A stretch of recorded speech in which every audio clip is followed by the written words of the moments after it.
Our audience is to engage in principled political action and foster community through faith-driven service. Please join me as I welcome Colton McAbee.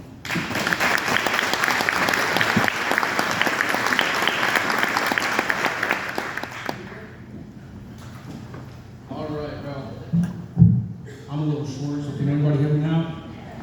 All right, I'm the son of a Baptist preacher, so if I go long, I'm sorry. It's her fault.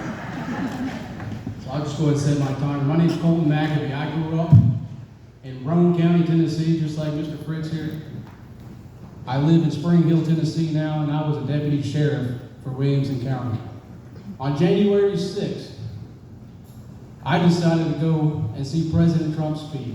My first ever political rally. Now, before this, I really wasn't outspoken.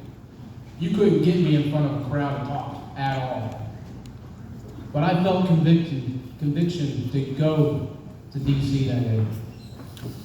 And so when I went and I listened to Trump speak, and I heard him say we're going to peacefully and patriotically make our voices heard, I went down to the Capitol. Now, for my actions down in the Capitol, I got 6 years. You know what I did? I pulled a lady from the crowd. She was getting stampeded. I saved an officer from getting dragged into the crowd. I got an assault charge for that. And I performed CPR on Roseanne Boylan, who died of asphyxiation due to the stampede and blunt force trauma because she got hit in the head with a baton multiple times by Officer Lila Morris. Now, I was a deputy sheriff at this time, so I had a duty to react. I had a duty to go and save people, and that's exactly what I did. Amen. Amen. You're a hero, Colton. Thank you. Now, for that, Amen. like I said, 6 years of my life, 6 years was going to be taken away from me. August 17, 2021, I got arrested at work. I got bent over the hood of the truck, embarrassed, handcuffed, sent to Nashville. FBI tried to interrogate me, and I told them exactly what I did. You know why? Because I had nothing to hide, but you thought I'd been smarter than that, huh? You thought I'd lawyered up, but I didn't. Then they tried to sit there and have me flip on the guy who invited me. I said, go ask that guy. Turns out that guy already flipped on me. That guy turned me in, and that's why I went to jail. That guy was my best friend for over 12 years. Now fast forward, I'm diesel therapy, which if you don't know what that means, I got transferred from jail to jail. I went to 12 different facilities. And I finally ended up in Washington, D.C. I stayed there for off and on 2 years. In Washington, D.C., on that gulag, as we call it, I had no visitation, no haircuts, couldn't get fingernail clippers. I looked like the terrorist that they wanted me to look like. Long hair, dirty fingernails, and a lack of human communication with my loved ones. Shame on the federal government. Yes, sir. Right. But let me tell you where they messed up.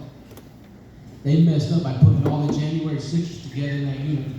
They messed up because we sat there and we fought our cases with each other. Guess what came out today? Over 270 FBI agents embedded in the crowd on January 6th, and we've been saying that since day one. That's right.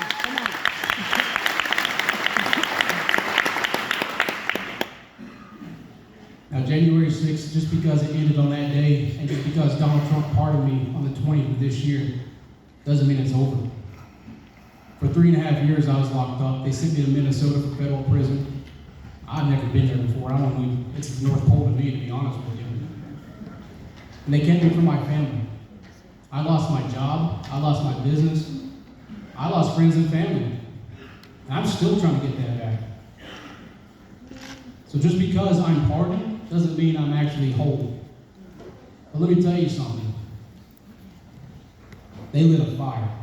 They lit a fire so Amen. Amen. This is what we need to do. We need to get out. We need to get the vote out. We need to sit there and be active. Come on. We need to vote state, federal, it doesn't matter, just run. Run for the dog catcher, I don't care. Get the liberal Democrats out of there. They don't represent us. They don't have our values. They don't have the Christian values that we have. That's right. See, to me, the Liberal Party represents sin. They truly advocate sacrificing your baby. That's right. through abortion. Come on. They don't care about you. They care about their pockets. They care about what can we do to change this man into a woman. Oh, come on. That's it. So it's time for people like us to stand up and say enough is enough. Yes. Woo!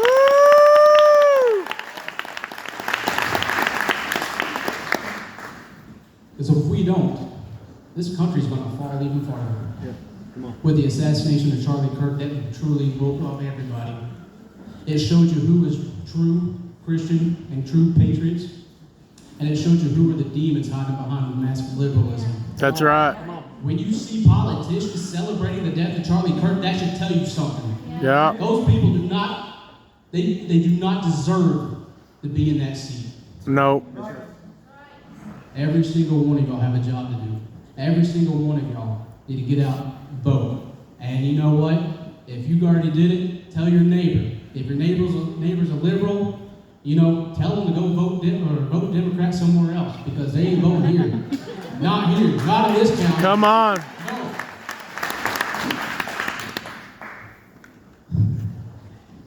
I love you guys. I really do. And it's an honor to be up here. And I want to thank you guys for inviting me here. Like I said, I would have never gone up and spoke in front of a crowd ever. But you know what? They did this to me. The government did this to me. The Biden regime did this to me and took my life away from me for almost 4 years. And I'm here to proclaim it back. Amen.